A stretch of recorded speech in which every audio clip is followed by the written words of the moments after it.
ইবলিস ইব্রাহিমের আল্লাহ তোর কি আল্লাহ নয়?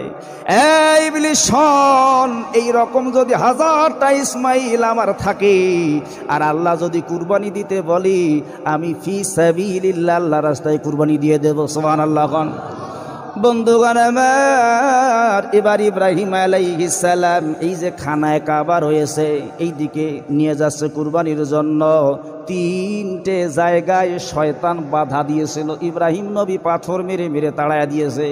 প্রথম জায়গাটার নাম হলো জামরাতে আকাবা, দ্বিতীয় জায়গাটার নাম হলো জামরাতে উলা, তৃতীয় জায়গাটার নাম হলো জামরাতে উস্তা। এই 3টে জায়গায় হাজী সাহেব যারা হজ করতে যায়, 3 জায়গায় 3টে জামরাতে শয়তানের উদ্দেশ্যে 49টি কঙ্কর নিক্ষেপ করতে হয়। এখানে কেউ হাজী সাহেব আছেন? হাত তোলেন তো দেখি। আর কেউ আছে? 3টে জামরাতে 49টে কঙ্কর নিক্ষেপ করতে হয় শয়তানের উদ্দেশ্যে। জামরাতে আকাবা, জামরাতে উলা, জামরাতে উস্তা। ইব্রাহিম আলাইহিস সালাম শয়তানকে পাথর মেরে মেরে তাড়িয়ে দিয়েছে। আমার ভাইরা, এবার ইব্রাহিম আলাইহিস সালাম শিশু ইসমাইলকে জমিনের মধ্যে শোয়াইয়া, আমার ভাইরা ছুরি চালাইতেছ, কুরবানি দেবে। এমন সময় আমার আল্লাহ ডেকে বলে, ইব্রাহিম থেমে যাও, তোমার এটা ছিল রবের পক্ষ থেকে পরীক্ষা, তুমি পরীক্ষায় পাশ করেছো।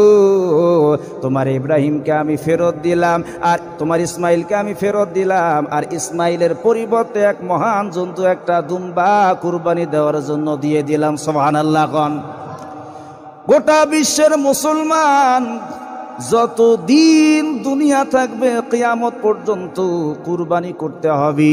এটা হলো মুসলমান। আল্লাহর নবীজিকে প্রশ্ন করা হলো, ইয়া রাসূলুল্লাহ মা আল উযহিয়া, কুরবানি কি?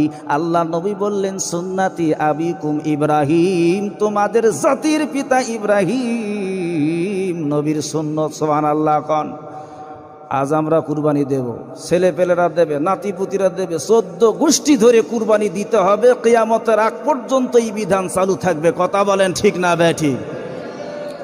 ইব্রাহিম আলাইহিস সালাম শিশু ইসমাইলকে কুরবানি যখন দেয়, সময়টা ছিল হলো জহরের সময়। কোন সময়? জহরের সময়। আল্লাহ ইসমাইলকে ফেরত দিলেন। ইসমাইলের পরিবর্তে আল্লাহ দুম্বা দিয়ে দিলেন। ইসমাইল ফেরত পাওয়ার পর ইব্রাহিম নবী এরই শুকরিয়া স্বরূপ সর্বপ্রথম জহরের 4 রাকাত নামাজ আদায় করেছেন। কোন সুবহানাল্লাহ।